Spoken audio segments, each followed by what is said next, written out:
Hi everybody! I thought since we are stuck inside for the foreseeable future that I would start doing a read aloud. Today we're going to start Harry Potter and the Chamber of Secrets, and yes, I am at Hogwarts. Chapter 1. The Worst Birthday. Not for the first time, an argument had broken out over breakfast at number 4 Privet Drive.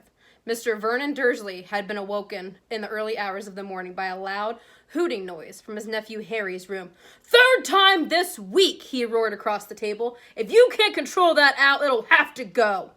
Harry tried yet again to explain. "She's bored," he said. "She's used to flying around outside. If I could just let her out at night." "Do I look stupid?" snarled Uncle Vernon, a bit of fried egg dangling from his bushy mustache. "I know what'll happen if that owl's let out." He exchanged dark looks with his wife Petunia. Harry tried to argue back, but his words were drowned by a long, loud belch from the Dursley's son, Dudley. "I want more bacon." "There's more in the frying pan, sweetums," said Aunt Petunia, turning misty eyes at her massive son. "We must build you up while we've got the chance. I don't like the sound of that school food."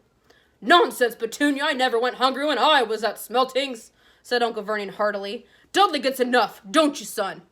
Dudley, who was so large his bottom drooped over either side of the kitchen chair, grinned and turned to Harry. "Pass the frying pan." "You've forgotten the magic word," said Harry irritably. The effect of this simple sentence on the rest of the family was incredible. Dudley gasped and fell off his chair with a crash that shook the whole kitchen. Mrs. Dursley gave a small scream and clapped her hands to her mouth. Mr. Dursley jumped to his feet, veins throbbing in his temples. I meant please," said Harry quickly. "I didn't mean—" "What have I told you?" thundered his uncle, spraying spit over the table. "About saying the M word in our house." "But I—" "How dare you threaten Dudley?" roared Uncle Vernon, pounding the table with his fist. I warned you! I will not tolerate mention of your abnormality under this roof." Harry stared from his purple-faced uncle to his pale aunt, who was trying to heave Dudley to his feet. "All right," said Harry, "all right."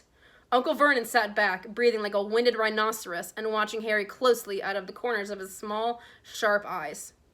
Ever since Harry had come home for the summer holidays, Uncle Vernon had been treating him like a bomb that might go off at any moment, because Harry Potter wasn't a normal boy. As a matter of fact, he was not as normal as it possibly to be. Harry Potter was a wizard fresh from his first year at Hogwarts School of Witchcraft and Wizardry, and if the Dursleys were unhappy to have him back for the holidays, it was nothing to how Harry felt. He missed Hogwarts so much, it was like having a constant stomach ache. He missed the castle, with its secret passageways and ghosts, his classes, though perhaps not Snape, the potions master, the mail arriving by owl, eating banquets in the Great Hall, sleeping in his 4-poster bed in the Tower dormitory, visiting the gamekeeper Hagrid in his cabin next to the Forbidden Forest and the grounds, and especially Quidditch, the most popular sport in the wizarding world. 6 tall goalposts, 4 flying balls, and 14 players on broomsticks. All Harry's and broomstick had been locked in a cupboard under the stairs by Uncle Vernon the instant Harry had come home. What did the Dursleys care if Harry Potter lost his place in the house Quidditch team because he hadn't practiced all summer? What's it to the Dursleys if Harry went back to school without any of his homework done? The Dursleys were what wizards call muggles, not a drop of magical blood in their veins. As far as they were concerned, having a wizard in the family was a matter of deepest shame. Uncle Vernon had even padlocked Harry's owl, Hedwig, inside her cage to stop her from carrying messages to anyone in the wizarding world. Harry looked nothing like the rest of the family. Uncle Vernon was large and neckless, with an enormous black mustache. Aunt Petunia was horse-faced and bony. Dudley was blonde, pink, and porky. Harry, on the other hand, was small and skinny, with brilliant green eyes and jet black hair that was always untidy. He wore round glasses, and on his forehead was a thin, lightning-shaped scar. It was this scar that made Harry so particularly unusual, even for a wizard. This scar was the only hint of Harry's very mysterious past, of the reason he had been left on the Dursleys' doorstep 11 years before. At the age of 1 year old, Harry had somehow survived a curse from the greatest dark sorcerer of all time. Lord Voldemort, whose name most witches and wizards still feared to speak, Harry's parents had died in Voldemort's attack, but Harry had escaped with his lightning scar, And somehow, nobody understood why. Voldemort's power had been destroyed the instant he had failed to kill Harry. So Harry had been brought up by his mother's sister and her husband. He had spent 10 years with the Dursleys, never understanding why he kept making odd things happen without meaning to, believing the Dursley stories that he had gotten a scar in the car crash that took his parents. And then, exactly a year ago, Hogwarts had written to Harry, and the whole story had come out. Harry had taken up his place at Wizard School, where he and his scar were famous. But now the school year was over, and he was back with the Dursleys for the summer, back to being treated like a dog that had rolled in something smelly. The Dursleys hadn't even remembered that today happened to be Harry's 12th birthday. Of course, his hopes hadn't been high. They'd never give him a real present, let alone a cake. But to ignore it completely? At that moment, Uncle Vernon cleared his throat importantly and said, "Now, as we all know, today is a very important day." Harry looked up, hardly daring to believe it. "This could very well be the day I make the biggest deal of my career," said Uncle Vernon. Harry went back to his toast. Of course, he thought bitterly, Uncle Vernon was talking about that stupid dinner party. He had been talking of nothing else for 2 weeks. Some rich builder and his wife were coming to dinner, and Uncle Vernon was hoping to get a huge order from him. Uncle Vernon's company made drills. "I think we should run through the schedule one more time," said Uncle Vernon. "We should all be in position at 8 o'clock. Petunia, will you be—" "In the lounge," said Aunt Petunia promptly, "waiting to welcome them graciously to our home." "Good, good. And Dudley?" "I'll be waiting to open the door." Dudley put on a foul, simpering smile. "May I take your coats, Mr. and Mrs. Mason?" "They'll love him!" cried Petunia rapturously. "Excellent, Dudley," said Uncle Vernon. Then he rounded on Harry. "And you?"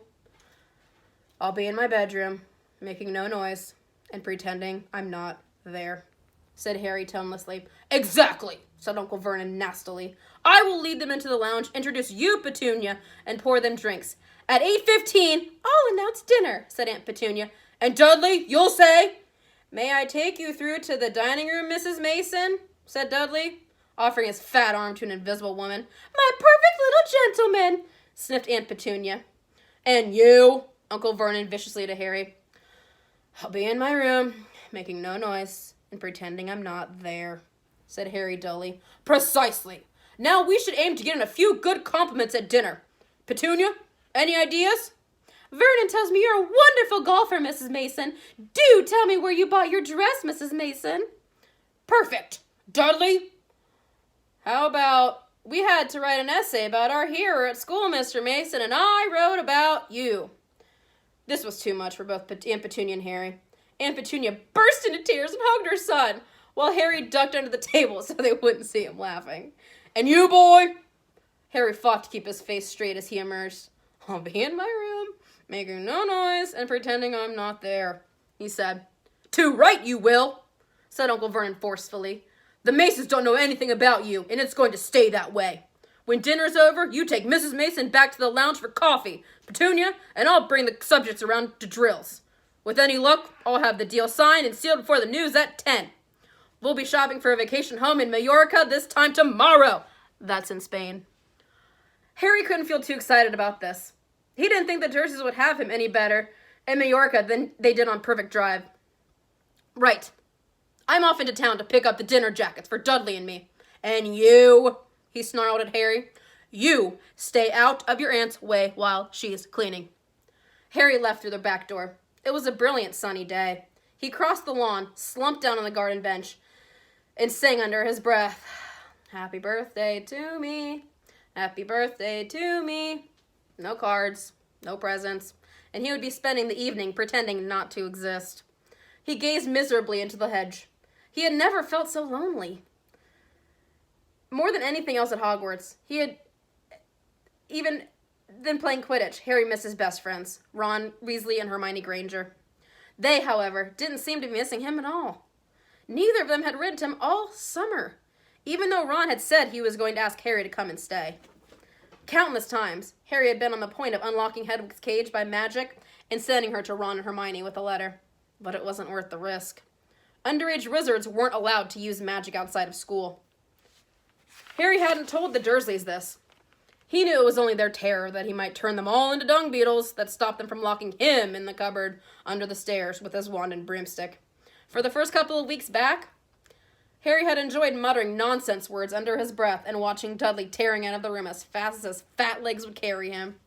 But the long silence from Ron and Hermione had made Harry feel so cut off from the magic world that even taunting Dudley had lost its appeal. And now Ron and Hermione had forgotten his birthday? What would he give now from a message from Hogwarts? From any witch or wizard? He'd almost be glad of a sight of his arch enemy, Draco Malfoy, just to be sure it hadn't all been a dream. Not that his whole year at Hogwarts had been fun. At the very end of the last term, Harry had come face to face with none other than Lord Voldemort himself. Voldemort might be a ruin of his former self, but he was still terrifying, still cunning, still determined to regain power. Harry had slipped through Voldemort's clutches for a second time, but it had been a narrow escape. And even now, weeks later, Harry kept waking into the night, drenched in cold sweat, wondering where Voldemort was now, remembering his livid face, his wide, mad eyes. Harry suddenly sat bolt upright on the garden bench. He had been staring absent-mindedly into the hedge, and the hedge was staring back. Two enormous green eyes had appeared among the leaves. Harry jumped to his feet just as a jeering voice floated across the lawn. "I know what day it is," sang Dudley, waddling towards him. The huge eyes blinked and vanished. "What?" said Harry, not taking his eyes off of the spot where they had been. "I know what day it is," Dudley repeated, coming right up to him. "Well done," said Harry. "You finally learned the days of the week." "Today's your birthday," sneered Dudley. "How come you haven't got any cards? Haven't you even got any friends at that freak place?" "Better not let your mum hear you talking about my school," said Harry coolly. Dudley hitched up his trousers, which were slipping down his fat bottom. "Why are you staring at that hedge?" he said suspiciously. "I'm trying to decide what would be the best spell to set it on fire," said Harry. Dudley stumbled backwards, a look of panic on his fat face. "You can't! Dad told you you're not to do magic. He said he'd chuck you out of the house, and you haven't got anywhere else to go. You haven't got any friends to take you." "Jiggery pokery," said Harry in a fierce voice. "Hocus pocus squiggly wiggly." "Mom!" howled Dudley, tripping over his feet as he dashed backwards toward the house. "Mom, he's doing you know what!" Harry paid dearly for this moment of fun, as neither Dudley nor the hedge was in any way hurt. Aunt Petunia knew he hadn't really done magic, but he still had to duck as she aimed a heavy blow at his head with the soapy frying pan. Then she gave him work to do, with the promise he wouldn't eat again until he was finished. While Dudley lolled around watching and eating ice cream, Harry cleaned the windows, washed the car, mowed the lawn, trimmed the flower beds, pruned and watered the roses, and repainted the garden bench. The sun blazed overhead, burning the back of his neck. Harry knew he shouldn't have risen to Dudley's bait, but Dudley had said that very thing Harry had been hiding, had been thinking himself. Maybe he didn't have any friends at Hogwarts. "Wish they could see the famous Harry Potter now," he thought savagely, as he spread manure on the flower beds, his back aching, sweat running down his face. It was 7:30 in the evening when at last, exhausted, he heard Aunt Petunia calling him. "Get in here and walk on the newspaper!" Harry moved gladly in the shade of the gleaming kitchen. On top of the fridge stood tonight's pudding, a huge mound of whipped cream, and sugared violets. A loin of roast pork was sizzling in the oven. "Eat quickly, the Masons will be here soon," snapped Aunt Petunia, pointing to 2 slices of bread and a lump of cheese on the kitchen table. She was already wearing a salmon pink cocktail dress. Harry washed his hands and bolted down his pitiful supper. The moment he had finished, Aunt Petunia whisked away his plate. "Upstairs! Hurry!" As he passed the door to the living room, Harry caught a glimpse of Uncle Vernon and Dudley in bow ties and dinner jackets. He had only just reached the upstairs landing when the doorbell rang, and Uncle Vernon's furious face appeared at the foot of the stairs. "Remember, boy, one sound!" Harry crossed to his bedroom on tiptoe, slipped inside, closed the door, and turned to collapse on his bed. The trouble was, there was already someone sitting on it.